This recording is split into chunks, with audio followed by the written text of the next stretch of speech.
I now call to order the Tuesday, March 10th, 2020 meeting of the City of Sugar Land Planning and Zoning Commission. Item 2, public comment.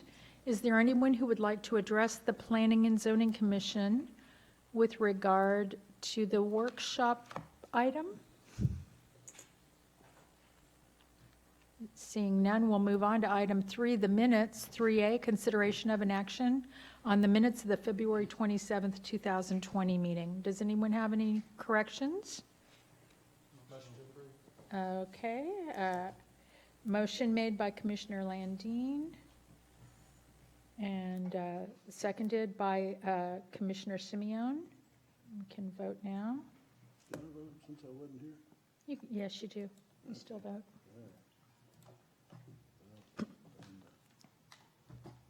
Well, I figured this thing out. Where the hell is it at?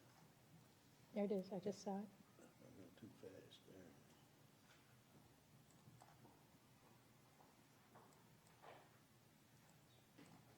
there. Okay. It's approved by all those in attendance. Moving on to item 4, the public hearing. Receive and hear all persons desiring, 4A, receive and hear all persons desiring to be heard on a proposed conditional use permit for 4 new professional and medical office buildings on property located in the Neighborhood Business District B1 near River Park Drive and the Grand Parkway. Laura. So tonight we're bringing forward a conditional use permit. This is going to be a proximity use permit because the area does back up straight to residential homes. So to give you an idea of where we are, this is the Grand Parkway and this is 59. So this is that large commercial area there with, I believe it's an H-E-B, Walgreens, some other stuff. I think there's a Whataburger out there. This is the little hotel. There's a hotel there, and then some strip centers, I think some other small stores in front, and Goddard School here. So this area is back here nestled behind all of this neighborhood commercial area. The proposal is for 4 single-story medical office buildings, and the rear of the building would back up to the rear of the homes. So an aerial Google map, just to give you an idea of what it looks like right now. This area was recently approved for a building, as you can see. It is also professional office and medical office buildings. Here you can see the small strip centers, and then this is the Best Western, Sugar Land, and then the Goddard School. So it's way back here. So this is the access road here, which is how you would access the area. This is supported by the future land use plan. The area is included in neighborhood commercial and services use, and medical offices are on that list. It is also currently allowed by right, and a residential proximity does require a CUP in order to limit impact on the surrounding neighborhoods, and that would be current and under future land use plans. So an overview of the development itself, it would be to construct 4 single-story medical office buildings. That would be a total of about 22,000 square feet with 18 tenant spaces. That the parking is 114 parking spaces provided and 110 are required, so it's just over that amount. There is an access easement that already exists behind the commercial buildings that I showed you on the map earlier. And we are, again, bringing forward the CUP to determine mitigation in order to limit the impact on the surrounding residential area. There are no doors, lights, sidewalks, drive aisles behind the building.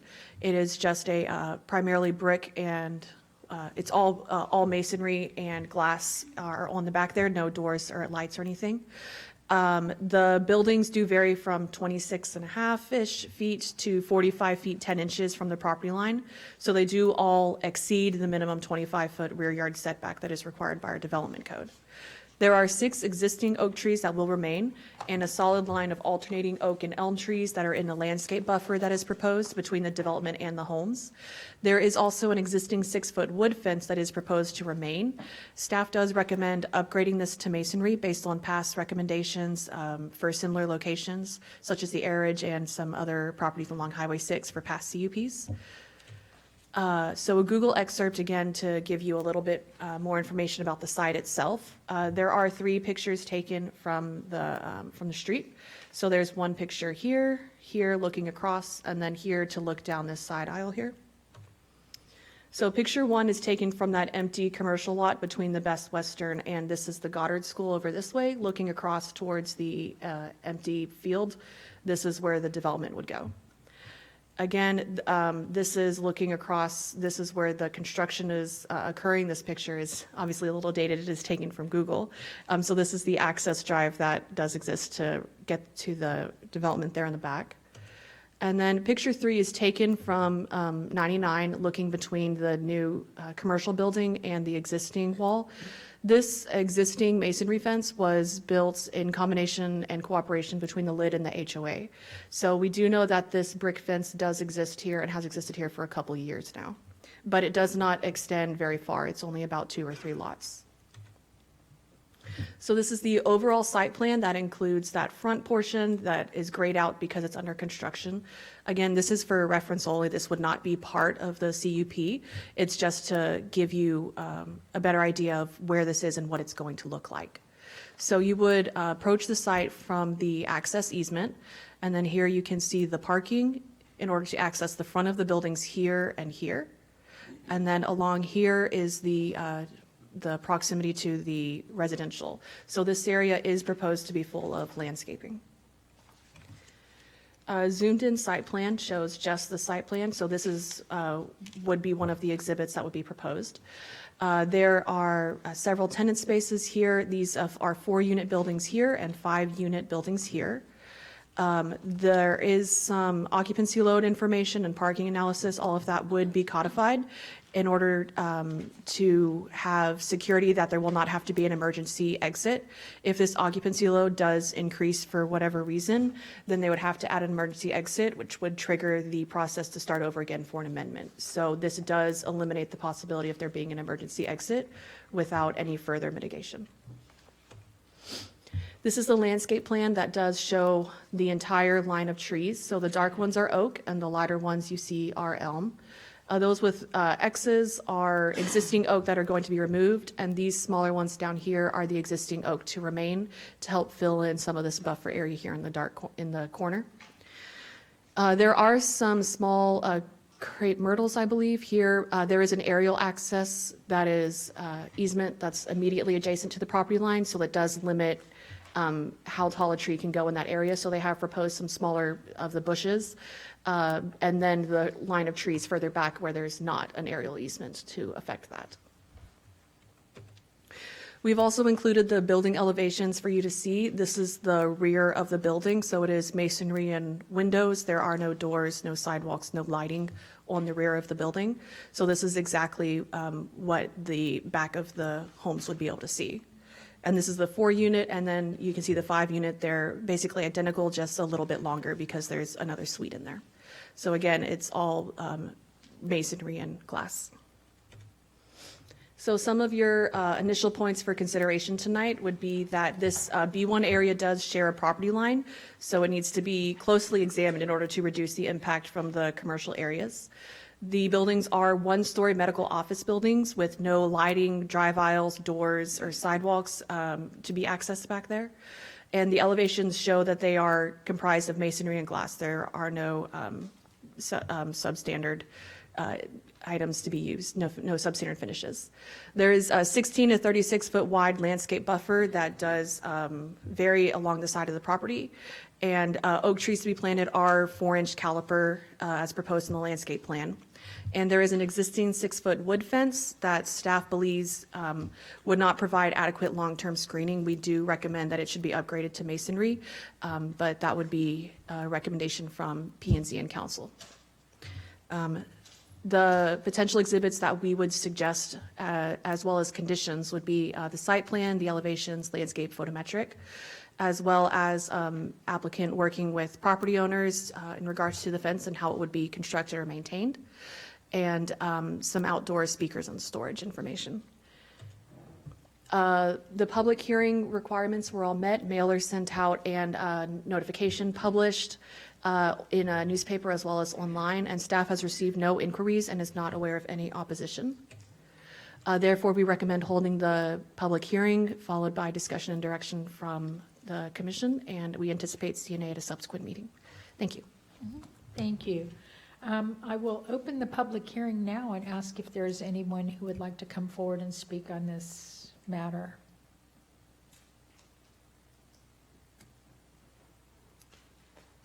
Seeing none, I will move on then. I will close the public hearing and move on to review of and discussion on a proposed conditional use permit for 4 new professional and medical office buildings on property located in the Neighborhood Business District B1 near River Park Drive and the Grand Parkway.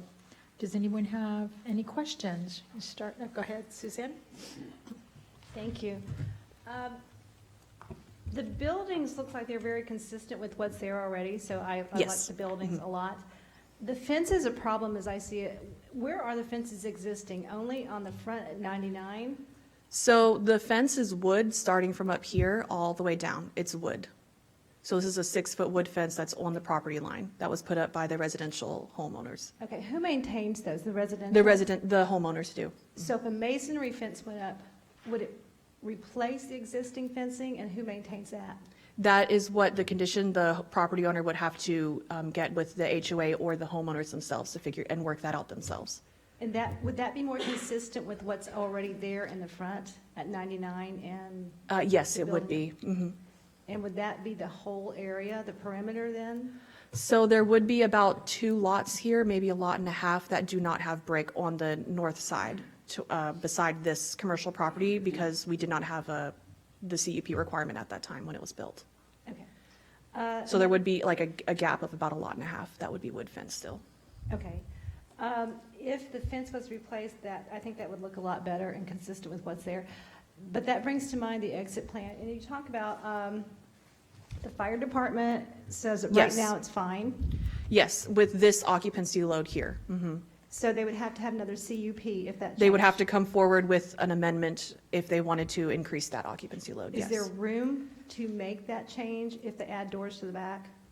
To add doors and sidewalks back here, yes, you could add more landscaping, different types of screening.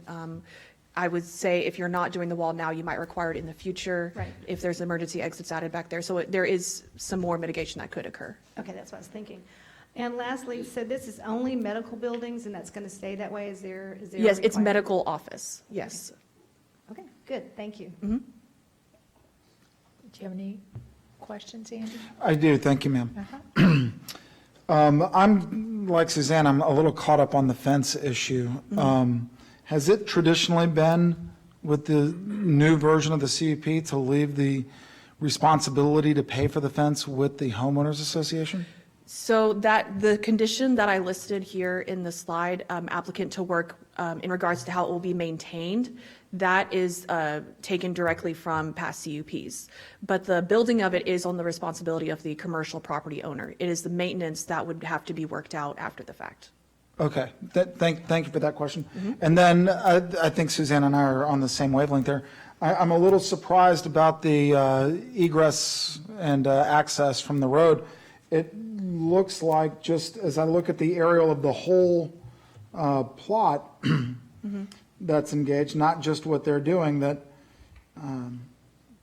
I guess I just have to trust the fire department. It looks like there should be another access that goes down from this new development to meet back up, either through an easement So or... there's an access here and there's also access here. Okay, so there is a second access? Yes. Okay. Mhm. There's one to the north to the Okay. Grand Parkway and then one off That, of I did River not Park see the Ridge. one on the top. All That's right. okay. Thank you. Thank you for clearing that up. That's all the questions I had. Thank you. Uh-huh. Go ahead, Matt. I have a few questions, maybe a few more than I usually have on this. Okay. I do think that the proximity of the buildings to the residential neighborhood is a real consideration. I mean, it's really, really close. So a lot of my questions are around that piece. The first is, am I understanding the staff report correctly that staff suggested that the fence be masonry? Yes. And what is the applicant's response to that? The applicant's response was that if council requires it, we will do it, but we would like to wait to see what council says. Okay, so to be clear, the city staff has recommended a masonry fence. yes. And as we sit here today, the applicant has said, let's wait and see if I have to do that or not. Yes, Is that fair? I believe Okay. so. The case analysis states that the proposed use will comply with the B1 zoning district requirements. Is it true, though, that as different tenants come in, it's conceivable that the tenant would be engaged in a different use, and that would have to be determined It is later down the line? Yes. Okay. and But what's- it is the proposed current uses for medical office, professional office. Okay, and what's the procedure if a tenant wants to come in and do something other than that? What's the formal procedure? Do they have to get an amendment to They the have to get CUP? they have to get a change of use permit, and so planning would then examine it to make sure that it lines up with the B1 district.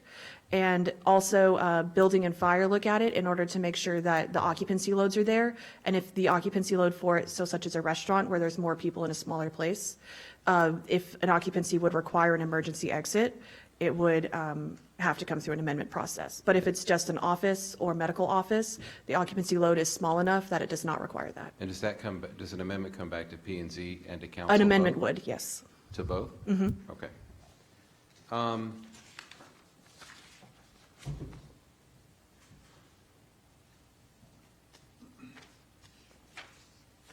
On the rear of the building, so it's stated in the report that there's not going to be any lighting back there. Correct. So, but the rendering shows that that's going to be basically the back of offices and there are going to be windows there. And it's possible for people to get back there, right? Yes, it is possible for people to get back So there. that just yeah. does, so it doesn't, that doesn't seem to square with me, that there's a place for people to get in, that there's ground level windows there, and there's not going to be any lighting? Well, there's no sidewalk, there's no door. The only thing back there would be some mechanical equipment. So that's screened, but And doesn't that seem strange? I mean, again, my comment is, I'm curious whether or not that creates a security issue for the tenants in the building, right? You've got medical operations there, you've presumably got some expensive equipment, you've got ground level windows, you've got an access point to the back, and it's not lighted at night. That just seems to me to be a recipe for disaster, but that's my comment, and I Yeah. will defer to other people who maybe know a little bit more about that issue than I do. I think the last couple questions that I have relate to the property that's currently northwest of this property. Is that, I saw it on one of the earlier slides, but is it a restaurant or a, what's the strip center here? Yeah, so if you look. Yes. if you So I'll go back to the aerial Go back to, I think it's that one. here. Yes. So what's there right now? So here we have a combination, it's just a standard strip center for B1. So allowed uses are things like a restaurant with no drive-through, and I think that's taking up a couple of suites. There's some retail that is allowed there. So I think there's like a little market of some sort here. It's, I believe it's only half full right now, though. And you may have addressed this in part, but I want to make sure. So what screening exists between So those up current to about- properties and their neighborhood? Up to about here, there is a brick wall, but for this little space here, about a lot and a half, there is just the 6-foot wood residential fence. Okay, Because this was built and the site plan was approved and building permits approved before the ordinance that requires a CUP for proximity. okay. And last, I think I read in the staff report that for a similar conditional use permit, for a similar permit where the use was that close to a residential property, that council required in that instance a masonry fence? Correct. Could you talk to us just a little bit about what that was? So there was an airage, or along airage, there was a site that wanted to do, I believe it was a strip center of some sort, shopping center in B2 that backed up to residential. And so the areas varied between 20 and 45 feet. And P&Z recommended that the wood fence would be fine with enough landscaping screening, but it then went to council, and council didn't think that a masonry fence was necessary and required that. And was that because of the proximity of the Yes. development to the neighborhood? And is that in part There why- was a drive aisle, though. That was part of their concern, too, was that if there was a drive aisle to pick up maybe trash or dumpster, or just to get around there in the evening time, because there was back doors, lighting, and a drive aisle, there was considerable concern about how that would possibly disturb backyards in the middle of the night, I guess. Okay. Those are my questions. Thank you. Dan? Yeah, excuse me. Just a couple of minor questions.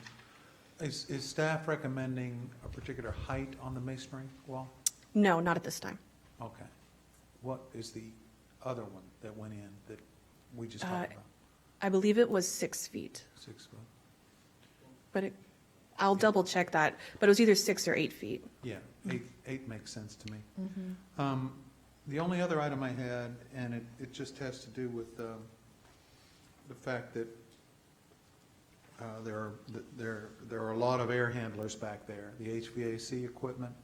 Are they going to be just pad mounted and exposed? Is there any provision for? So any there is mitigation? landscaping, there's hedge screening directly around the HVAC areas. Okay. So in the landscaping plan here, there's little teeny tiny hedges that are around it. So there's this full trees and then the little hedges around each of the HVAC areas. Okay.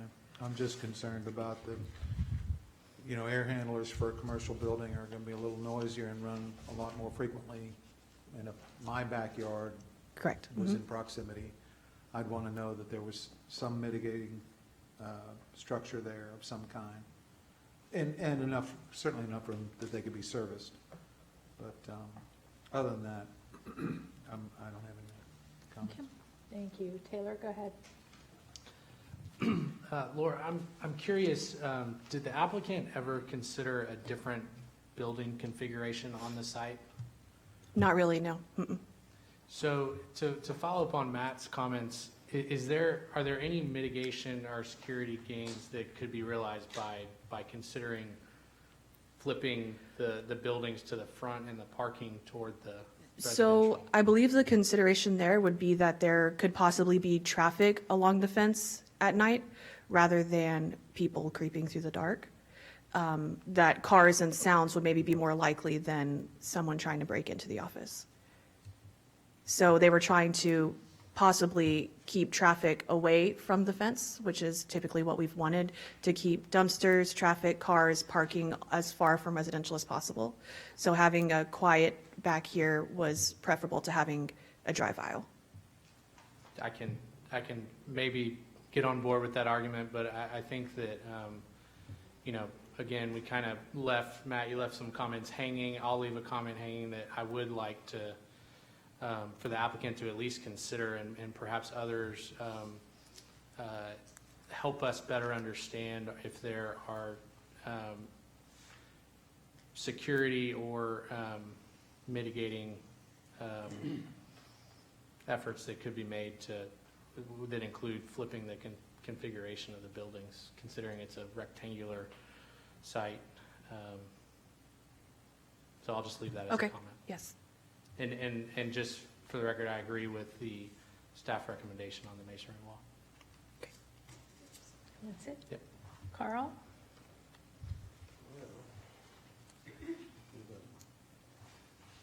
Well, we got either, I guess your staff report or your write-up.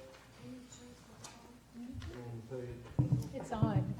Oh, okay. You don't have the pages numbered, so I guess it's page 2 under case analysis. You talk about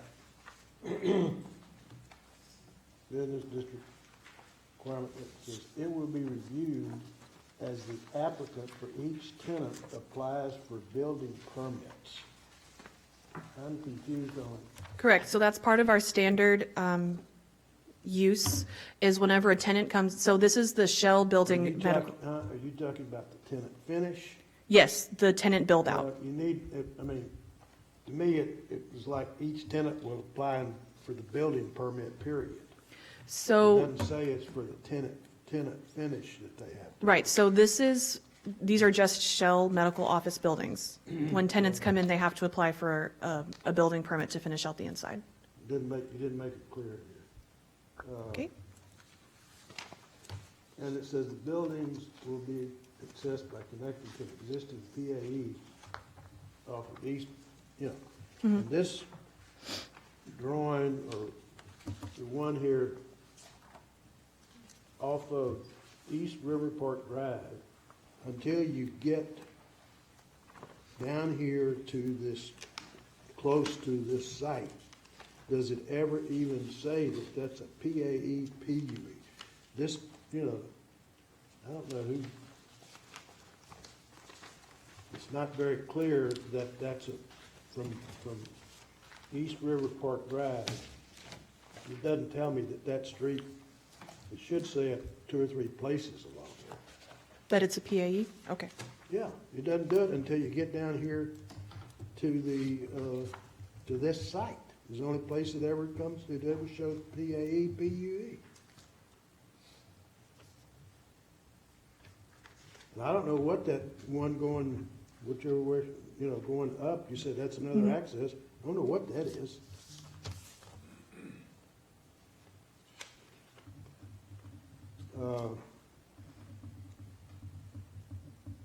Okay. The other thing is, of all the utilities, I see a storm sewer easement, and I see a sanitary, you know, deal that references sanitary manholes. I don't see, no place does it show me how they're gonna get water to this site. There's not a water line easement, there's nothing. So I guess they're gonna truck it in. Guillermo Salcedo, Engineering Department. Yeah, all the utilities are set up for this place, water, sewer, and storm. They Beg your all have pardon? easement. All the utilities are set up there for that, for It that. doesn't show site. any- where's- Maybe it's not showing there, but do have, Where's the water line easement? we do have it at the intersection there where the T is, that's the line extend all the way to the end of that PUE. Why doesn't it show on these plans? Maybe it's missing that in the plans, but we'll, I mean, I we'll only show. got this to look at. Yeah, but it's there, it's there. We got sewer, water, and Oh, storm. I'm to trust you then? Yes. Huh? No, I don't trust anything. We'll show it, and we'll make that. Okay? And then, I would just like to point out that this is for the CUP portion. The utilities is taken care of in review with the site plan. So in order to get a site plan approval, you have If they're to. gonna show some, they need to show all, or show none. Don't confuse me. Yeah, we usually don't have this level of detail. You know, I only see what I see, and if you're gonna show me a sanitary and a storm sewer, then I expect to see a water line easement.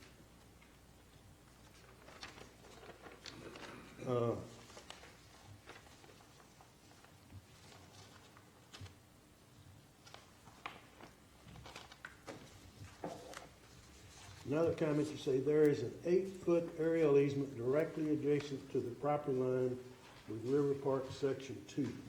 Correct. That's Well, right here. That 8-foot, that's an 8-foot it says 8-foot UE and AE. I question, I think that it's an 8-foot UE, but it's not the UE, but the AE is wider, is bigger. Every time I've ever seen an AE, UE, you get that was a 16-foot, it was split between the back of the lot, that's the UE. And then you come up, and I don't have the dimensions, but it's like 16, or on that side there, it'd be a 16-foot AE. Okay, I will double check that with the plat. And, you know, well, it's not, apparently this is the plat, and the plat just says 8-foot UE and AE. And it can't, it's not, that's not standard. The AE is bigger than the UE. It goes up and then out, and then up. Every AE I've ever seen. You know, and so I just want to make sure that everybody understands it's not an 8-foot AE there. And it needs to be delineated because it could get, you know, the reason you got to delineate it because if you're getting into a building area, this one apparently has got plenty of room, but I'm just making a comment. On the fence deal, I don't have a problem with the brick fence. I think that's probably what needs to be done, but where do you start it? You mentioned that there's from the Grand Parkway, I guess, coming down, there's partial brick fence. Then you got a couple of lots between it and this site.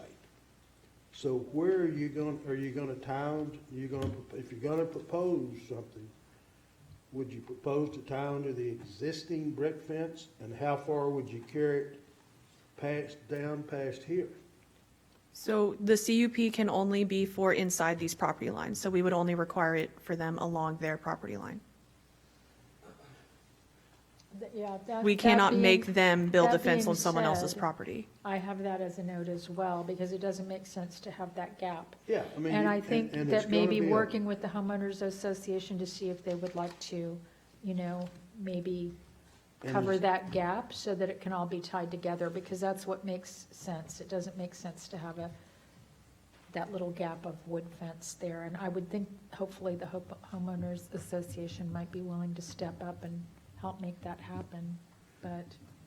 As I recall, on the one, the first one that we've had was on Eldridge and Airport at that strip center there, or whatever it was, that the applicant, the guy that, whoever was building the building was had to build that brick fence.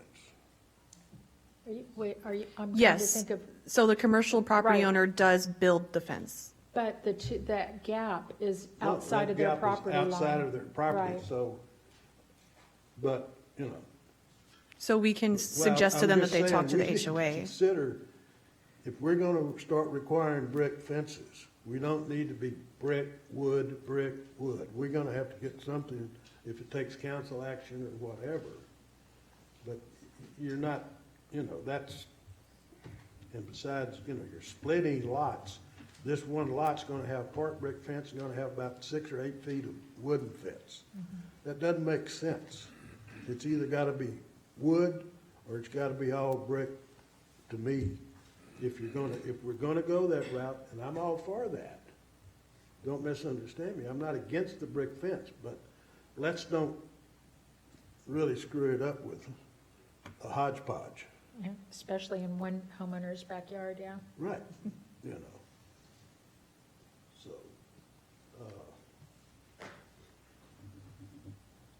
On that point, how do we make that a part of the So as a recommendation. conditional use permit, we can put conditions that will make it more, we're reviewing this because of its sensitivity being directly adjacent to residential, so we can put conditions that would make it a better fit for the residential.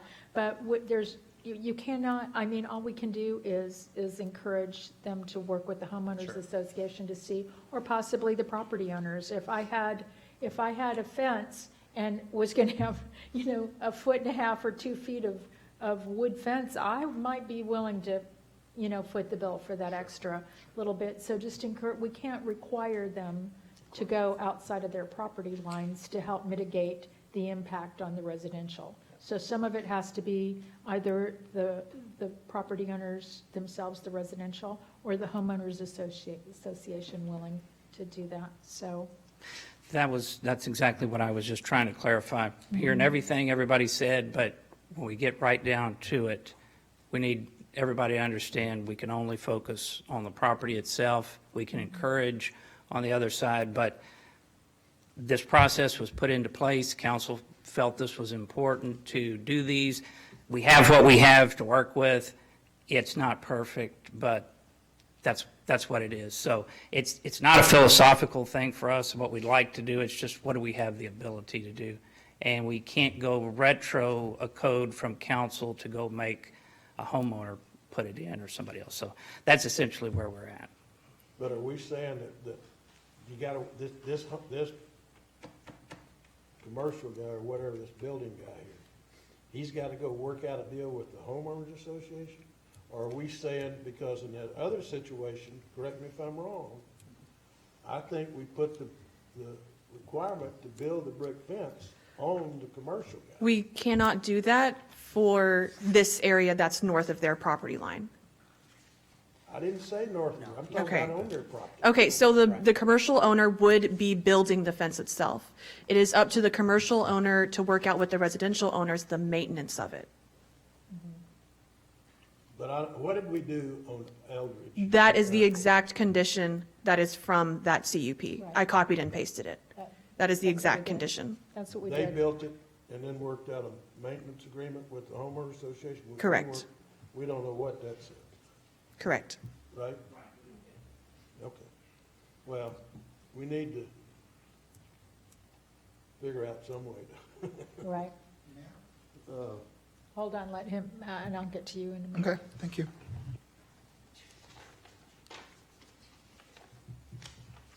On the conditional use permit application,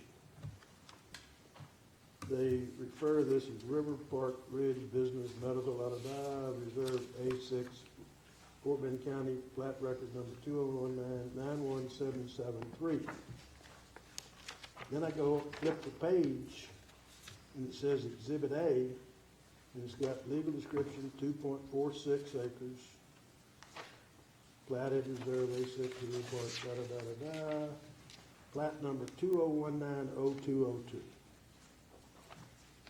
I assume they're talking about the same piece of property, but I don't know how they got two different, which plat is it that we're talking about? I will double check that and make sure of which one it is. Because there's nothing in these drawings that shows me a recorded plat. It doesn't say that it's a recorded plat. It may be, but it doesn't say that. Doesn't have that plat information on it. So I The don't plat know information is on the site plan here. What? This is the plat information here Where? on the site plan, sheet A1.0. On the far left-hand side. I understand, but it doesn't give me any, it gives a whole different subdivision recorded in plat, you know, it's a different plat number there. I don't know what the deal is. Okay, I'll get with the applicant and make sure that all that's corrected and is the same information. This is sloppy, is all I can say.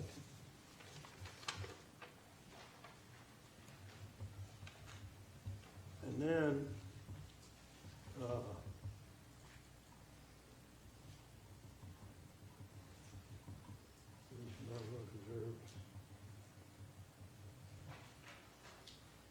in this copy of this A10, A1.10, I mean, some of the stuff you can't even read. So I don't know, you know.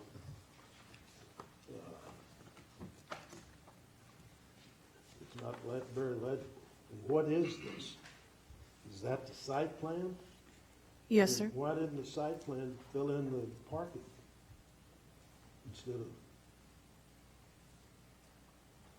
And what, you know, and they got down here, ground, I can't even read what they're referring to, they point with arrows and stuff.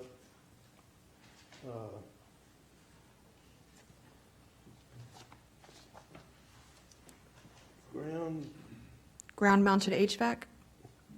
I don't know. I can't read it. It's terrible.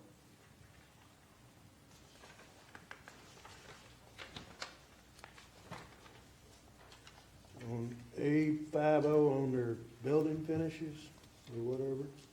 Mm-hmm. They do pretty good. They start at the top, stucco, Rico, stucco trim. Then they got cast stone access bracket. It looks to me like it's the same as that they had. It's just, I don't see anything, what's that supposed to be?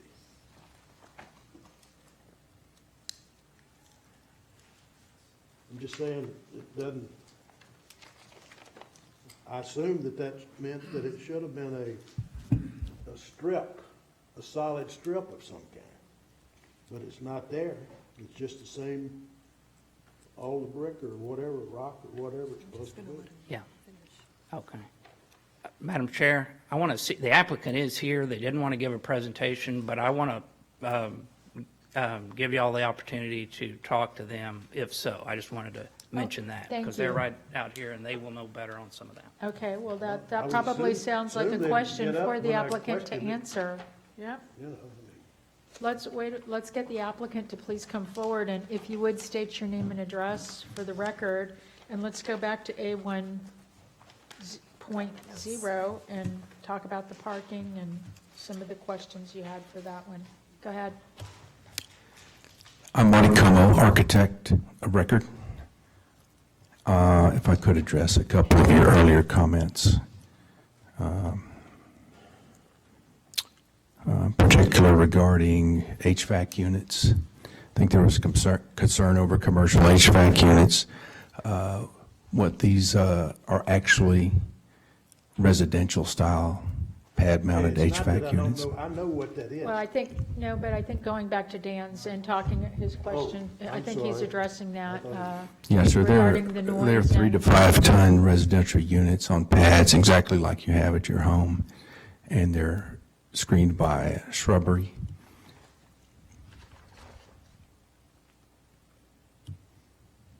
As for the occupancy, this is designed for regular business office and medical office. And that's not going to allow any other odd occupancies of assembly or manufacturing or anything that causes the need for more parking. We very carefully lay this out. In fact, I want to correct the record.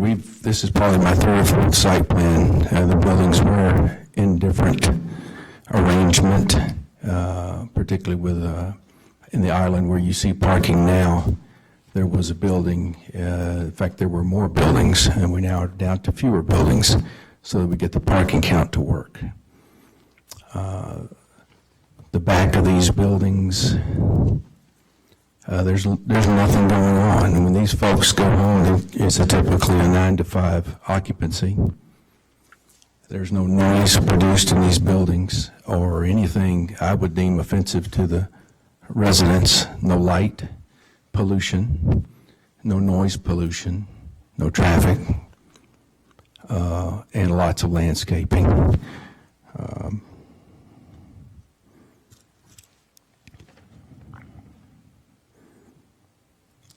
One other question that was asked earlier was just about security with no lighting back there in windows. I think Yeah. the idea that, once everyone does go home, it would be very easily to slip back there. Nobody sees you. There's no lighting to break a window and so I think there was a security concern.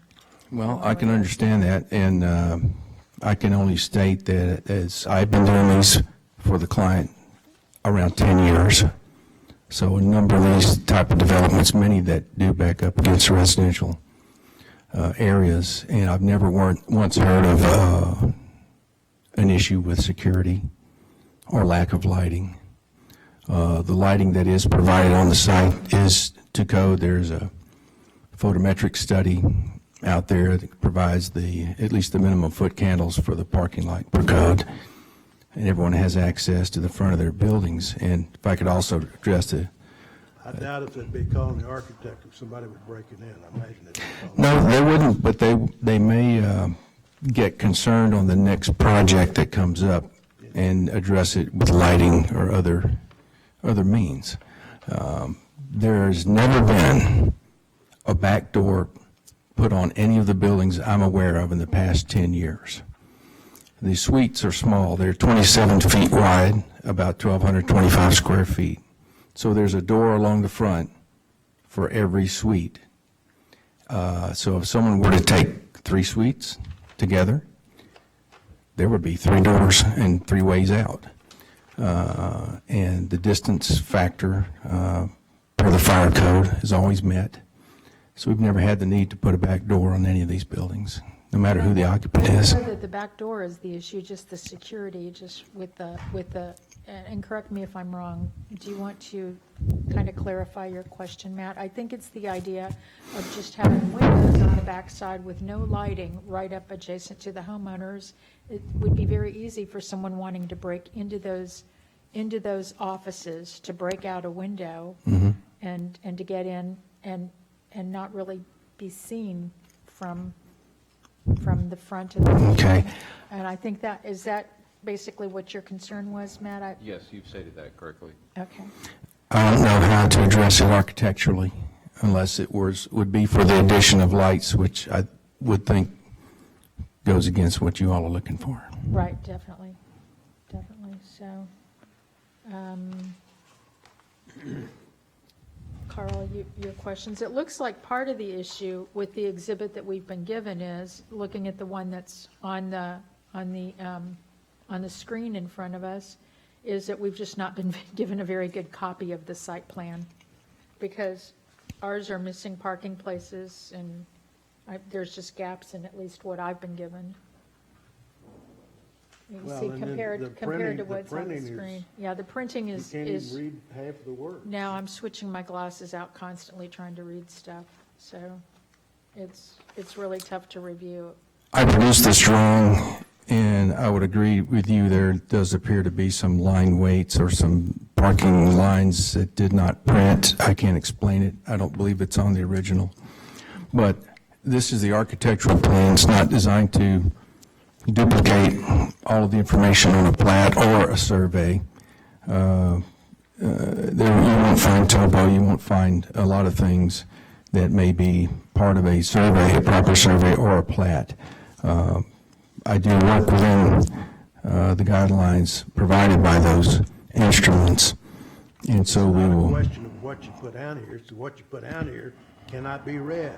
We can't, That's it's the tough to problem. review That's- if you can't So read get you it. some darker ink or something. I didn't print them. You didn't what? I did not print these. These are electronic. I submitted electronic Get a different files. response. If we can't No, read I'm it, how can we comment on it? I'm not sure who's responsible, yeah, but there are things that are missing that I see on the screen. So that just, it is tough to review if you can't see what is supposed to be here. All right. You caught up now with it? Well, whatever questions you have. Well, I'm back to Your- this elevations, I guess, and why, they pointed, where's the cast stone accent bracket that you got here and got an arrow, but there's nothing there. Can I see the drawing? How do you change the screen?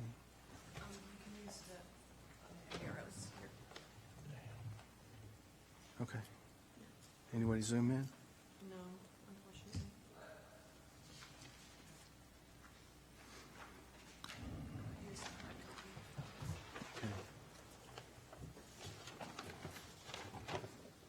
For everyone, including me, who's having trouble reading these, they're designed to be printed at 24 by 36 inches, so we are all, I think, looking at small versions. I'm looking for the note you referred to, sir. It's like up under, along the right margin, up on the top elevation. There's a stucco cornice, then stucco, I see, yeah, as you go down. I see. Okay. My question, what's the cast stone accent bracket? I'll tell you what that is. Well, it doesn't show up on your drawing. It's not on this drawing. It's a vestige, it's a note that it remains from a previous version of the building of a slightly different design. That bracket's no longer in the design, but the note remained. Sir, I don't care about your excuses.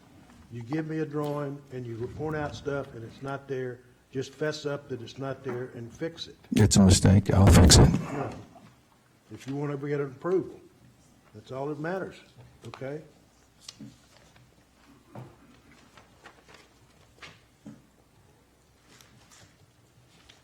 And there's no lights shown on this, any of these, on the front of the building.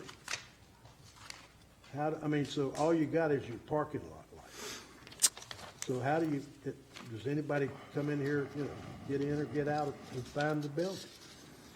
I've Over, seen a building like this that didn't have some, at least, lights on the wall by the doors. over the doors is a Somewhere. porch. There's none. There's porches over the doors and the soffit are recessed can lights. Didn't show up on this. They wouldn't show up except on the lighting plan for the building.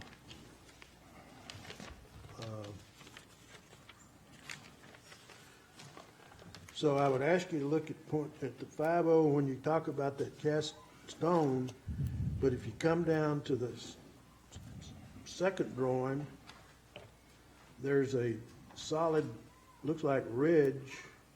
Is that what you intended that to be? What are you talking about, Carl? Well, they don't identify it, but, Oh, that ridge, I see but what you you're see saying. that solid, everything else is all jumbled up. Like beneath the windows, Yeah. it's a solid Those are ridge. window sills. That's where the, Is that supposed to be that cast stone accent bracket? no, sir. What is, okay. It's just a window sill. They slipped the cog and didn't put it where Put it's it where it supposed to should be. go. All right. On the, I guess the landscape planting. Doug, somebody, have we ever done any trees? I think these are trees. At 2.5 caliber?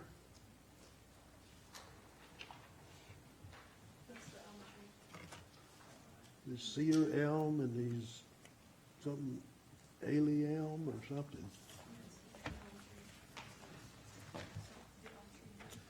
And besides, they got the B and B under caliber, and they got the container contents under, Jesus Christ. So what they put in was, they've got this line of oaks all along here that we had asked them to make 4-inch caliper, and they have some additional smaller trees, which we don't have an issue with, but we did want the oak line.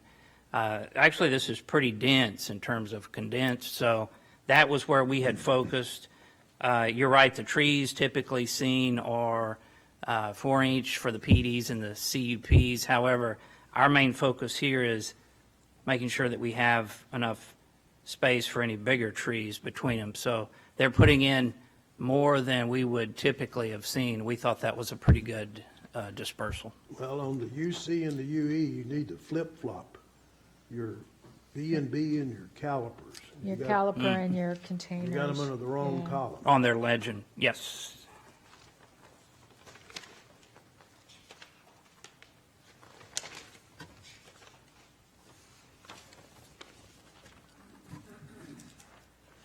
And on this photometric site plan, where are the lights in the, in the parking lot? Is that, I hadn't, it's not labeled, so I don't know. So if you look on the screen, there's one here and there's one down here. That's all. And the I li- apologize, but there's a photometric plane is missing from your packets, but there is a photometric plane provided. That's all the lights that's in the parking lot? I'm talking about lights. Yes, there's a light right here. This is a light pole, and this is a light pole right here. If you look at the landscaping plan, those are in trees. Why would we put the lights for the parking lot in the trees? They're above tree. We just went through a whole process down Lexington to fix that. They should rise above the tree, their light pole.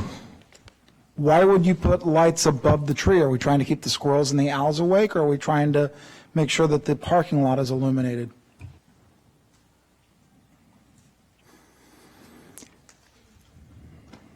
There's a tree next to it, I'm- as I see it. Oh, they're flat out in the trees. In the islands of the parking lot, those light posts are in trees. We can adjust the light bulbs and make sure. Justin Schrader with LJA Yeah, Engineering. Justin, come to where your voice will pick up on the microphone, All right, please. can you hear me? Justin Schrader with LJ Engineering. I'm on the civil engineering side.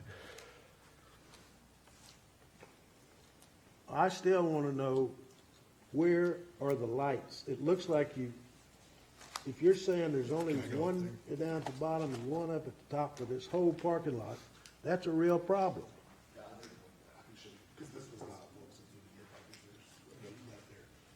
So is that lights?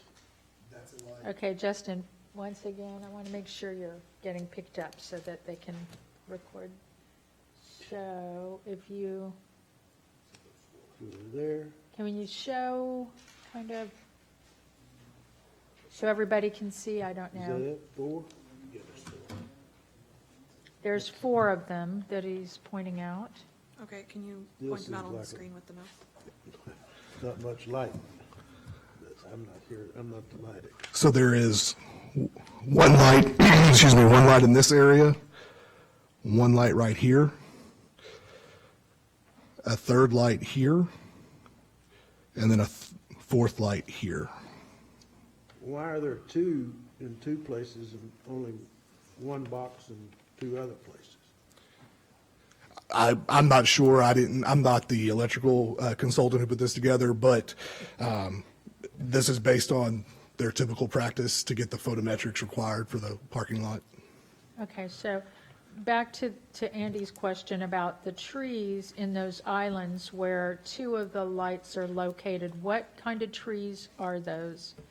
I can't tell with all the little It's dots. UE1, so you gotta go to, where is that The at? LP1, it looks to me like they're either southern live oaks or they're airy elms. They're I don't know the how big elms. those get, or do you know, Andy, how big they get or what they're? 40 feet of maturity, but they'll never get mature in these wells. Well, So they're, you're looking the at UE, that's roughly speaking. what they're planning here, Kathy, on Uh-huh. the plant schedule. It's a UE1, it says UE, and they're saying Oh, I see it, okay. 2.5 caliber, height 10 to 12 feet. That's at planting, I guess. At planting, but if they're going to get up to about 20 feet, you're saying, in the, They'll never reach full maturity in these, but they'll get to 20, 25 feet. and so how high is the light standard that will go in there? What's the height of the lights? I believe it's 25 feet. 25 feet? So, So it'll start out with the light illuminating the tree, especially in the summertime. It'll be illuminated in the winter when that ace elm drops all its leaves. But throughout from right now until late October, you're going to be illuminating a tree. it's 10 to 12 feet at the time of planting, and you're saying Yes. it'll get up to 20 to 25 feet? It'll get there. It'll get there about 5 years. It'll get to that height. Okay. So what did you all do to correct the problem? So that was the first thing, as I was looking at the calipers as Cal started to go through those, and just how we're doing that. And then just the second question, as we talk about this fence, and I agree, I think we just opened up a can of worms when we talked about it being patchworked across the back fence. What if we were to increase the caliper of the trees along the back and make them all deciduous, substituting those elms for, say, an American holly, which would be a deciduous tree at about the same shape and size, so that you're able to keep that sound barrier, since we won't have, since we probably are leaning away from a masonry fence that's patchworked.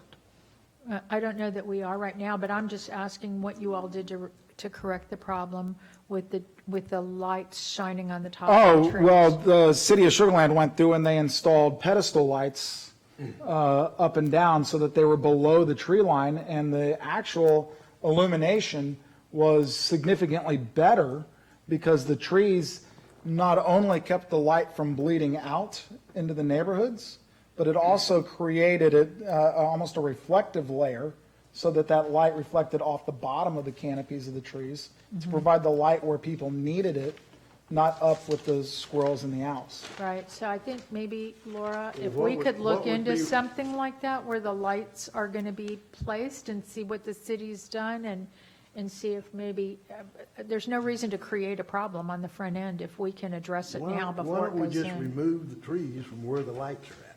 Because I think people like trees. Well, I don't deny that, but they may not like to walk in the dark either. Sure. It creates. But I agree with it- Andy, the thing that happened in First Colony was the developer planted all of these trees, and they were small, Yeah, and they built the streetlights, and then the trees grew. right. And those streetlights was in the trees, and there was no light coming down. And they went Correct. in and cut down trees, and they've changed out a lot of those big overhead with those decorative lower lights.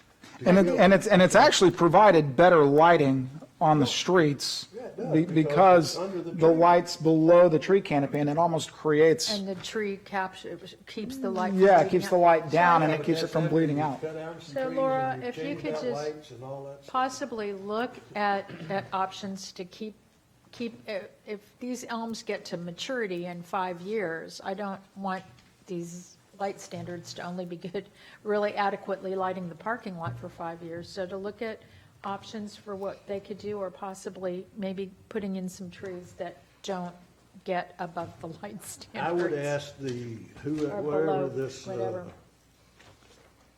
photometric site plan, whoever did that, and it's got the architect's name on it, so I guess y'all did it. Is that right? No, sir, I would not produce a photometric site plan. I don't see the photometric. Got your name on here. That's not the photometric site plan, sir. This photometric site plan. He's using your title. I'm not Oh, blind. it's a KC common, it's a common title block for everyone on the team. But this was So who produced, did the photometric? KO Design. Okay. Then the question is, why would we build lights and then we turn around and plant trees? My point is that did KO Design realize when they did this that there was gonna be trees there? They probably And did they not. didn't. They just assumed it's gonna be a wide open deal that said it's lit. They- And I say it's a false, this is false. So Laura's going to look into options, or possibly, I mean, even if the trees are left out in different landscaping or whatever. But understand what we don't want to create a problem on the front end, basically. Do you have anything else? Yeah, I quit. You quit. Okay, so back, Andy, now to your other question. Sure, no, and I was just, as I was thinking about the concern of the patchwork masonry fence in the back, where we would have potentially cutting across homeowners' backyards where they would only have half of a masonry fence, and then it also wouldn't match across the entire row of houses. I was just throwing out a suggestion that the reason for the masonry fence is going to be for aesthetics, but it's also going to be for sound quality and to prevent that light bleed coming across into their backyards. Maybe just the suggestion is to use all deciduous trees and use a thicker caliper so that those elm trees will drop their leaves every winter. And if they use deciduous trees, that would help prevent that light bleed and sound noise into the neighborhood. Just a suggestion. I don't know that we have a good answer yet for how to deal with the masonry wall. Right. So my comments would be, first of all, I appreciate Matt's point about the windows in the back. And I'm thinking that maybe putting in glass block in the back would still give light into the office buildings, but I think it would take away, I guess, the ease of breaking into the back of one of those buildings. So that would be a recommendation that I would want to be considered.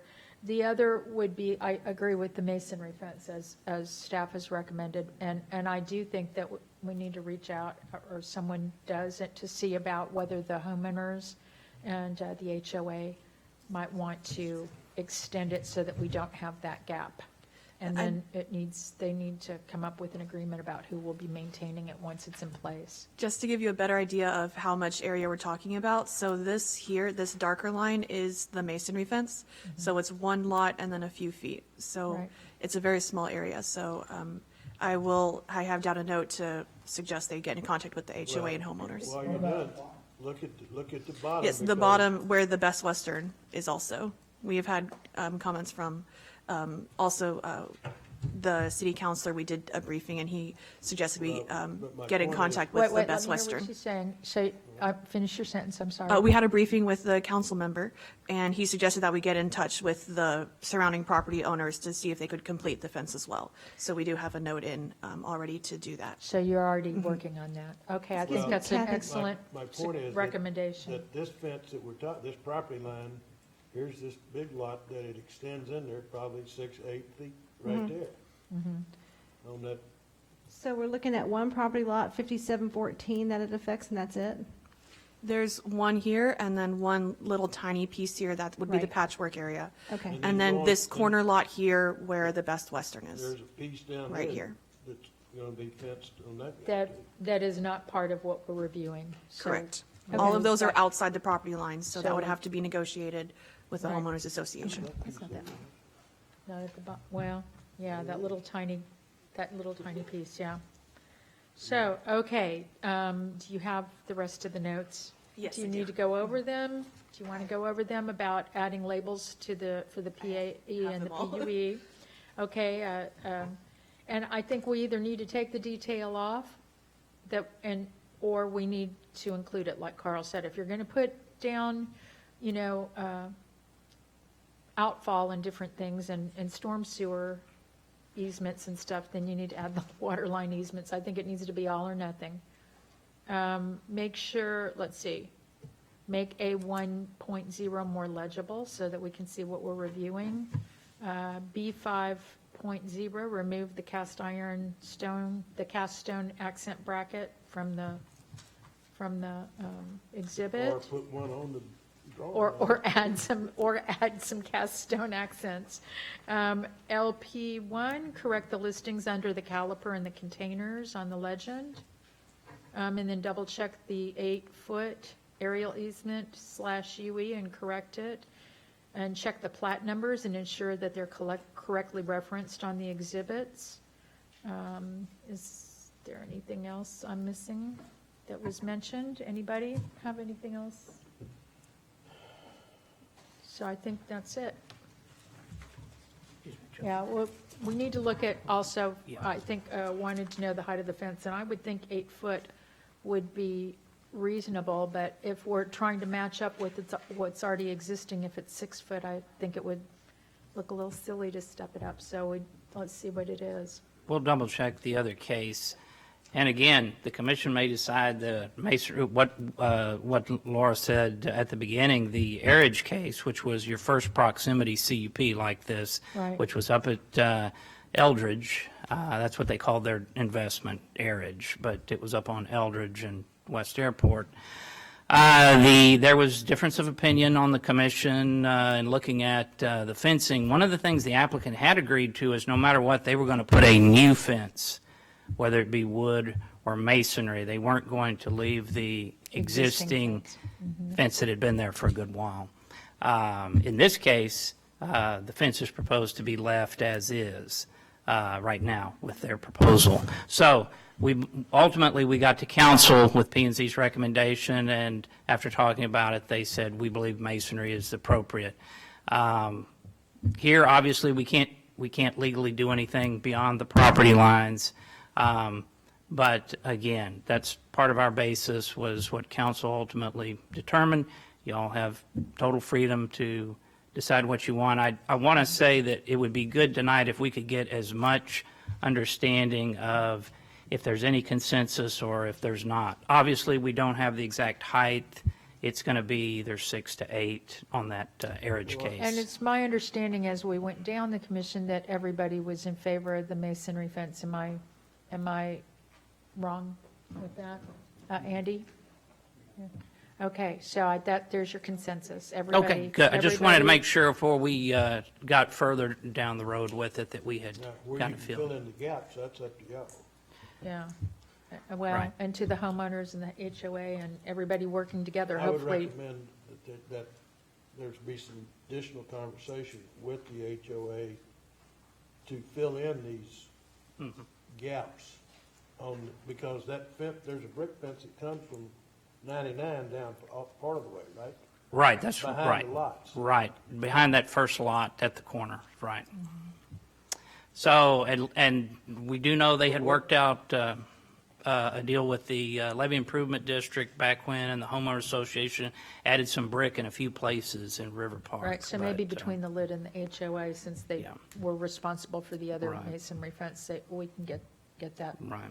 accomplished. I think it's a good use. I think it's a good low-impact use. The one story, I think it's a good use for this. Anybody else have any other comments or direction?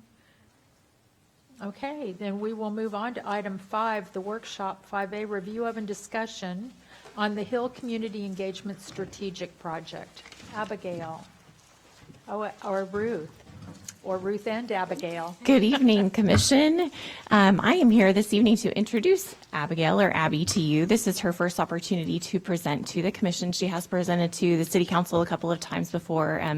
Abby's been with the city for about 4.5 years now, and she's been doing a great job with this project, the Hill Community Engagement. So we're really excited to tell you a little bit more about the project as we kind of get ready for the next steps in the project and come back to you in the next few weeks with the public hearing. So with that, I'll hand it over to Abby. Thank you. Welcome, Abby. Just bring this down a little bit. Good evening, Commission. I'm here to, as Ruth mentioned, discuss the Hill Community Engagement Project. You may remember this project from your annual orientation that happened in December, where this was one of your look-ahead items planned for this year. So I'll be covering the background and existing conditions for the project, as well as providing a project overview, and then talk about the Phase 1 vision and recommendations, Phase 2 approach, and next steps. So to provide you a little bit of background, the Hill is an original company town neighborhood. It is located on the north side of Sugarland, across 90, and this used to be housing to those employed by the sugar factory. Some of those homes still exist today.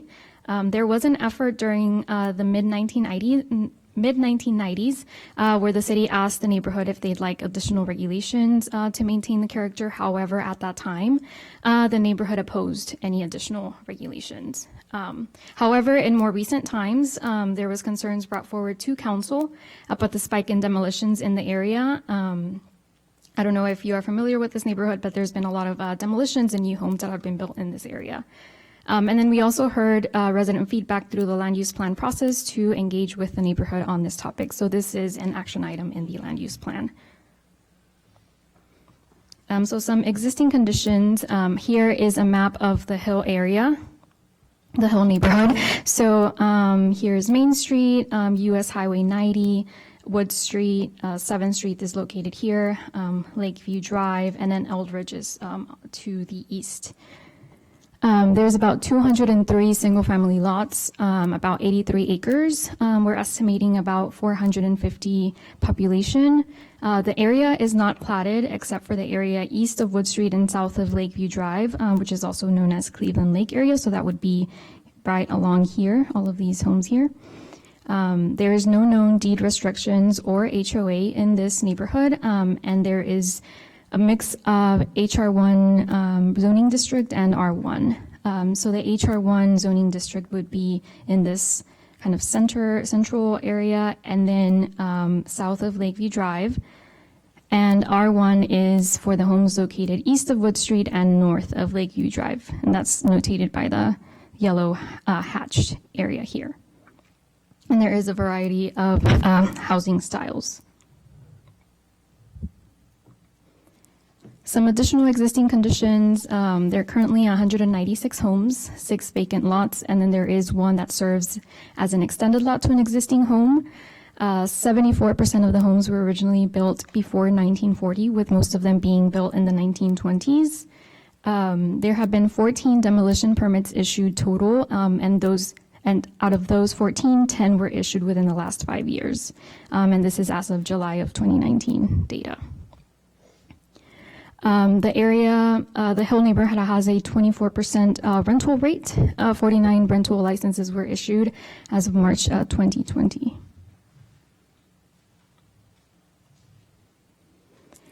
Just to provide you a little bit of context as to what the homes in this area look like, 53% are what we're calling bungalow style, and these are some examples of the different types. 15% are minimal traditional, so that would look like here. There are some ranch-style homes, mainly along the southern portion of Lakeview Drive. So that would be here. This would be an example of that. That's 18%. And then we do have a small percentage that are this cottage and cabin style, which would be 4%. And then some of the newer homes are what we're calling modern farmhouse, 5%, which looked similar to this. And then we also have the modern craftsman, 2%, and then there's also a few kind of in the other category. So this project really kicked off with the appointment of the Hill Neighborhood Steering Committee, and we do have two of our members here tonight. We have Ms. Terry Nyrider, Chair, and then Ms. Ruth Barrett, Committee Member. So like I mentioned, this project really kicked off when City Council appointed the committee in September of 2018 via Resolution 1830. They were charged with gathering input and drafting a vision and recommendations for City Council consideration. And so the committee makeup at that time was 4 resident owners and 1 non-resident property owner. So when this project started, we decided to do it in phases. We had heard some concerns, but we really wanted to get an understanding of what the overall neighborhood thought about this before the city made any sort of recommendations. So we decided to focus on public engagement in phase 1 to really understand what the neighborhood thought about this. And then phase 2 would only move forward if recommended.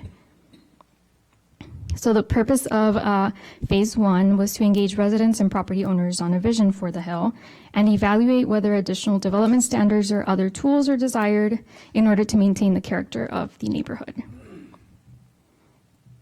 So we held a series of public engagement efforts. We started with small group meetings that we termed neighborhood listening sessions in November of 2018. There was 3 of them where 28 people attended total. Then we had a public meeting in December of 2018 where 51 people attended. And then we followed up with a survey. Soon after that, that was open from December 2018 to February 2019. And all of this was to gather initial input from the community on the project. The survey did ask more detailed questions related to the current regulations and if they wanted to see any change. And so the committee used the feedback from those 3 efforts to draft their vision and recommendations, which we presented back to the public in July of 2019 at public meeting 2, where 42 people attended. And so we provided them with a feedback form so that they could provide input on the committee's vision and recommendations, and we received a total of 48 responses. And so the committee revised that accordingly. So just some overall takeaways from the public engagement efforts. The Hill community thinks that new houses and additions should be in character with the neighborhood. They're concerned about the size and scale of new homes, and they express that they do not want a homeowners association or excessive regulation. And these are just some photos of, is a photo of one of the neighborhood listening sessions. We actually held this in the visitors center. And then this is the photo from public meeting 1, which we held at Lakeview Elementary. From the survey, we heard 77% in favor of development regulations and incentives to maintain the character. And then from the feedback form, we heard 92% of respondents were in favor with the committee's vision and moving into phase 2. And here are some photos of the second public meeting. So during phase 1, the committee met 13 times. They graciously volunteered to come in to City Hall in their evenings and spend some time with us to review all of the existing conditions in the area and reviewed public feedback from all of the engagement efforts. We analyzed survey results and determined that maintaining the character of the neighborhood is important to the community, and then drafted a vision statement and recommendations based on the feedback received. And again, revised accordingly after a public meeting to input. So here I'm going to take some time. Here's a vision statement that was drafted and presented to the public. I'm going to take some time to read it. So the Hill neighborhood, with homes dating from the early 1900s, has a unique identity. Front porches and sidewalks, shaded by mature trees, evoke the small town charm of the original company town.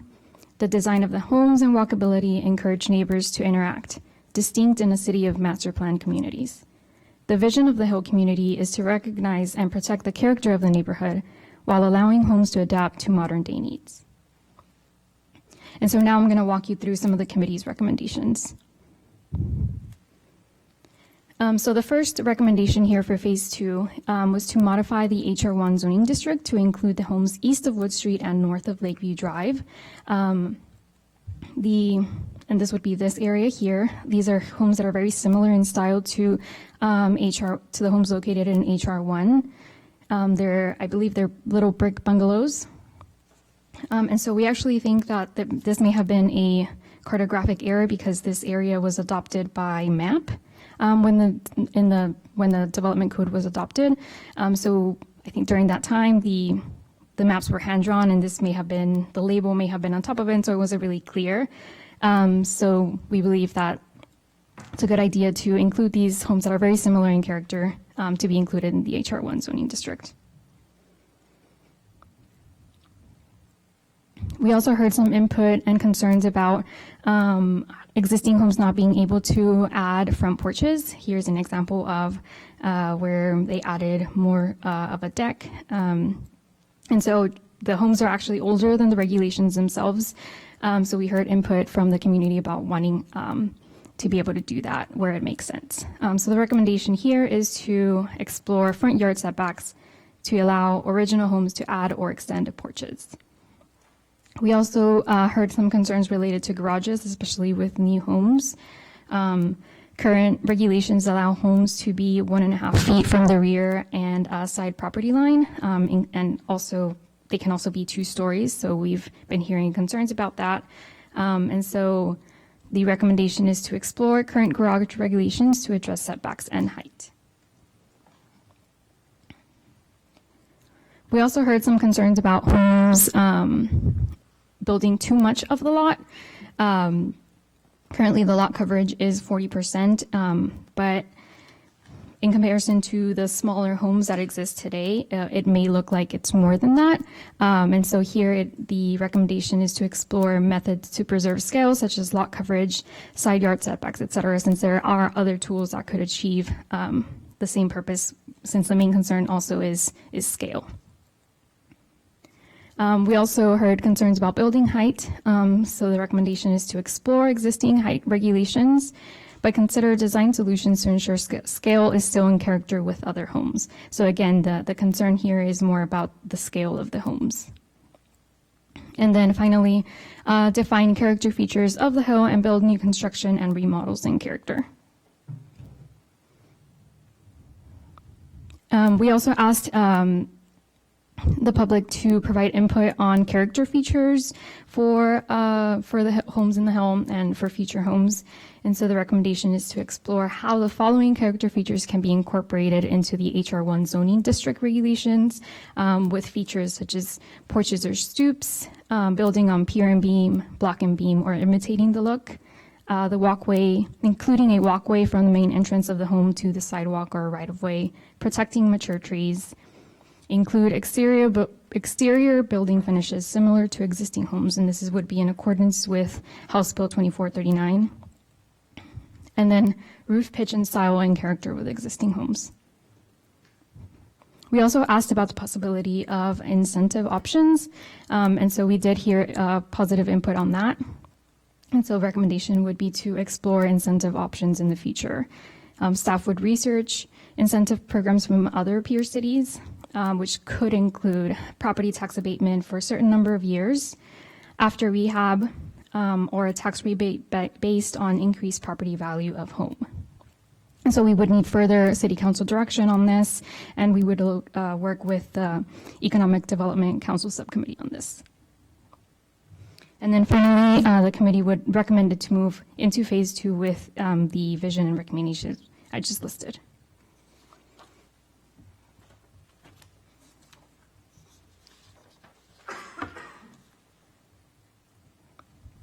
So we presented to City Council the phase 1 results on October 15, 2019. City Council did not express any concerns and directed for staff to move quickly as possible to implement recommendations due to the rapid redevelopment in this area. So soon after that, City Council reappointed the HEAL Steering Committee in November of 2019 for phase 2. We added a new member, and a current member asked to be reassigned as an ex officio role, since she was not going to be able to have enough time for the committee, but still wanted to be involved. So the current committee makeup for phase 2 consists of 5 resident owners and then 1 non-resident property owner, which would be serving in a non-voting capacity. So for phase 2, we are focusing on the implementation of recommendations in phase 1, and we'll continue to engage the Hill community. For the phase 2 approach, staff is working very closely again with the steering committee to implement recommendations of phase 1. We went through the list and identified items for immediate implementation that include rezoning and initial development code changes for garages and front yard setbacks. We heard very clear direction on these items during phase 1, and also these are items that we currently regulate in the development code. And the rest of the recommendations we would be implementing later this year. We've hired a consultant to assist staff in writing design regulations, and we'll continue to work with the steering committee and request community input along the way. We're anticipating public input for late summer. The Planning Commission's role would be to provide input on the clarity of the proposed regulations and provide recommendations to City Council on these regulations consistent with the feedback from phase 1 and future public input. So for draft regulations and the rezoning adoption process, we would be presenting the draft regulations and rezoning at an upcoming March 26th Planning and Zoning Commission meeting. And there would be 2 public hearings for each of these items so that the public can speak on this. There's an online town hall currently open, and we would share that feedback with the commission at the March 26th meeting. The community has been notified of this through property owner letter, social media using Nextdoor, email blast for listserv, and through the local paper. And P&Z would be provided input to staff at that time. Again, just to recap, the upcoming public input opportunities and online town hall is open now through March 20th. We would come to the Planning and Zoning Commission on March 26th for 2 public hearings, one for a rezoning and the other would be for the development code changes. And then in early summer, we would go to City Council. So again, next steps would be to come back to you on the March 26th meeting for public hearings and discussion and direction, April consideration and action, and then May and June City Council meetings. And so at this time, I can take any questions. Anyone have any questions? You're asking to rezone only the area that has been left out east of Wood Street and north of Lakeview, correct? Yeah, well, we're also recommending that Lonnie Green Park, which is located along First Street, be rezoned to HR1. It's currently zoned M2, so that would be general industrial. So I think rezoning it to HR1 would be more appropriate than the industrial zone Okay, that so it we're is just right now. including those in what's already existing. Excuse me? We're including those with what's already existing. Right, so that's the park and then the homes along Lakeview. Mhm. Thank you. Matt, go ahead. I'm just curious, how far in advance of the meeting on the 26th are we going to get the draft recommendations? It would go out in your regular scheduled packets. Okay. Any Earlier is better, I'm just saying. earlier is better, says our attorney on the commission. Go ahead, Taylor. So, Abby, you mentioned phase one implementation is already underway. But there hasn't been any formal action taken by us or council. Is that? Right. It was more of so we went to city council in a workshop, and they just said, hey, everything is good, please move forward. But there wasn't any sort of formal action in the resolution or anything like that.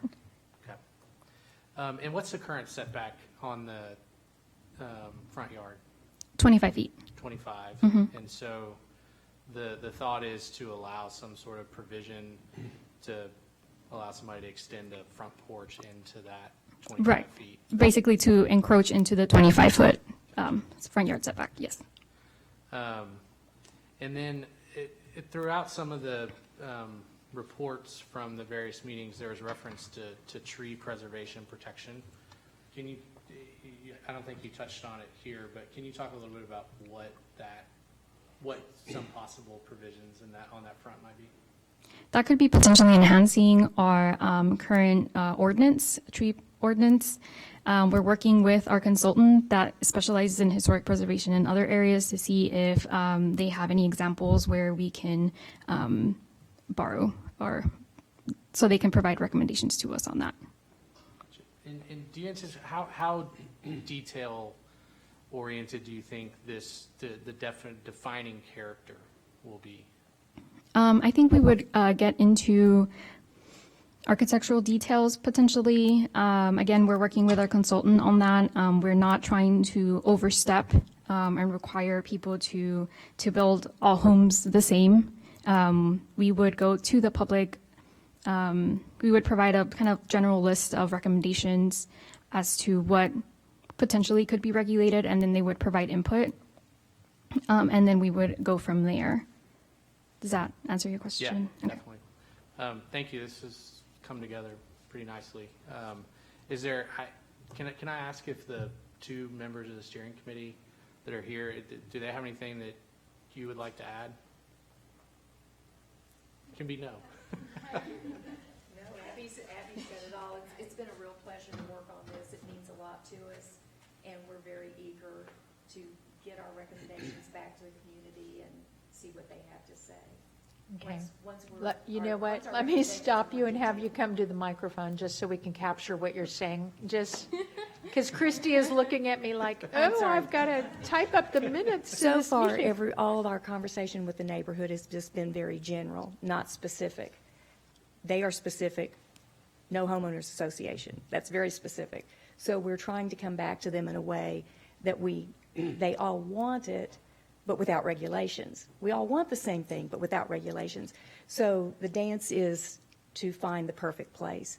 And the next meetings that we have will be really testing us because we'll be coming to them with specifics and we'll see what they say. But it sounds really good. Thank you. And just for the record, just if you would state your name.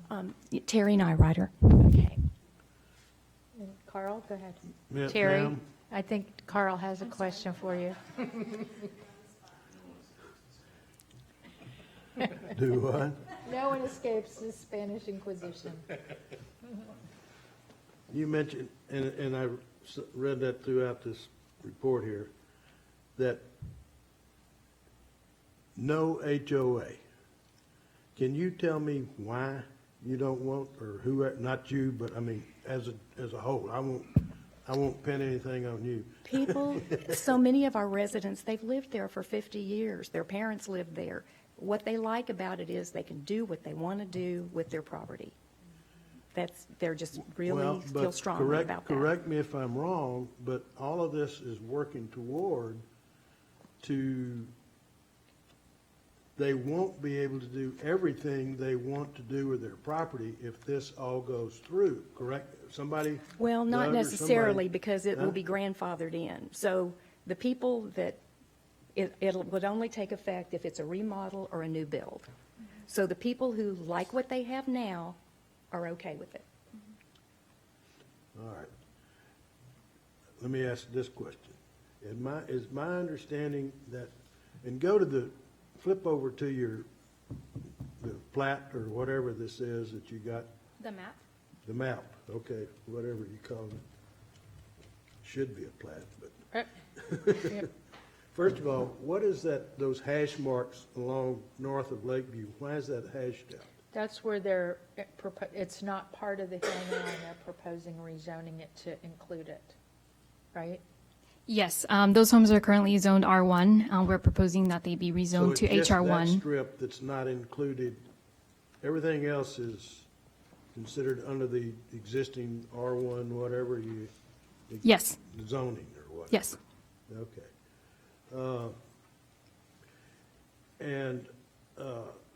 So none of these lots are platted? No. There's a few, the new builds. Those are the ones that have been platted, but the majority of them, no. So how do we get from here to there to identify, to regulate, or whatever you want to call it, Doug? The Stringer Company sold these by meets and No, I bounds. We also understand- have, no, I right, understand no, I just wanted to what finish they that did. out. Yeah, and we have an old township map of this, so they're all recognized lots under the code. They're exempt from platting based on their age. Now, if you add more land or you want to subdivide something, it's got to go through, but we have a record of all these. That's not an issue for the city. All right. But it's unusual, I will say that. Yeah, and talking about these garages and in the back, of 2 or 3 feet or whatever, my question is, where is the location of the UEs in this project? The utility easements, I believe they're in the alleys. I don't know. I'm asking. Located right in the back here. Huh? There's an alley in all of these? They used to be alleys, but the property line now extends into What the used to be middle. alleys. Right, what used to be the alley. They've been absorbed by the lots. They've been absorbed. It's not what you're used to, but Well, I'm trying to bring them up to the current standards. and they're saying they don't want that regulation, so. Anybody else? All I want to say is that, of course, I know you said you don't want an HOA, but, and correct, I don't know how you're going to enforce whatever you're trying to put in, Doug. Is it going to be done through all the zoning? Yes, it would be done through the Hill Area Residential Zoning District, which is in the Development Code. And so is the city going to be required to enforce any Yes. violation? Is that what it is, instead of going through an HOA and going all that route? That is correct. Is that the plan? Yes. Okay, but you're never going to plat these lots, is that right, Doug, or somebody? On that note, I do have a question. 2439 supersedes anything we do here, is that correct? No? 20, what is that? Do what? Did I overcount? I'm sorry. As far as building materials, we still can't go there? I'll I'm have sorry, Lisa. Tanya. No, it's fine, go ahead. Yeah. An HOA would not. We did talk about this.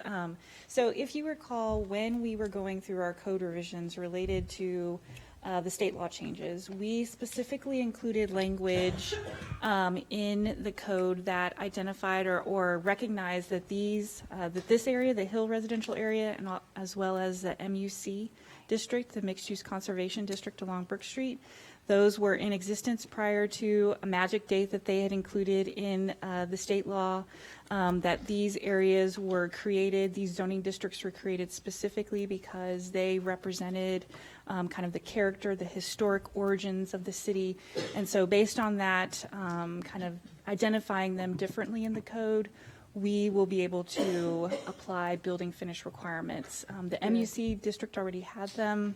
The Hill District does not at this time. Now, based on, I guess, whatever kind of feedback we get from the community, that may or may not be something that gets included as part of the regulations hope for the it Hill is. District. Thank So you. that's something we'll definitely be working through with the community. Thank you. Sure. Ma'am? I just want to say that I've always loved this neighborhood and the fact that you have shunned HOAs. I love the fact that you still have the spirit of no HOAs. I'd love to do away with mine. I just want to offer a bit of caution because the path you're headed down could very easily turn into a de facto HOA. And I love the spirit of your neighborhood and the ability to do what you want on your land. But I just caution you as you go through your workshops to be careful not to set it so that it is for the homeowners today and not for those of us that have loved your neighborhood and are waiting for the next house to come for sale so that we could buy it and be part of that spirit. So just a word of advice. Thank you. Anybody But else don't try have, to tear it down now. anybody else have any other questions? Okay, seeing none, I'm going to move on to item 6, report 6A, Planning and Zoning Commission Liaison Report to the City Council meeting held on March 3rd. Is that you, Dan? That's me, Dan. As I see you rifling through. There was really just one item, and it was passed in the consent agenda. It was the second consideration of the ordinance to change the zoning for that 15.4 acres of land in the east side of Crab River Road and north of Sandsbury. That passed. So that was about the only business. It was a very good meeting. Both fire, EMS, and police did some really good presentations, but this is the only thing that concerned us. Okay, thank you. Moving on to item B, City Staff Report. So for your next meeting later this month, we will have, we anticipate, as Abby was saying, public hearings for both the rezoning portion of the Hill and potential regulation changes. Those will not be consideration action, though, so it'll be additional discussion about the regulations. So there'll be just taking in discussion after the hearing. And we anticipate potentially bringing the Grants Lake townhomes, the Section 2 that you've had the hearing on in February, back for action. So that's all we have. Thank you. I'll entertain a motion to adjourn. Thank you, Taylor. Seconded by Carl. All in favor? Aye. And then we're now adjourned.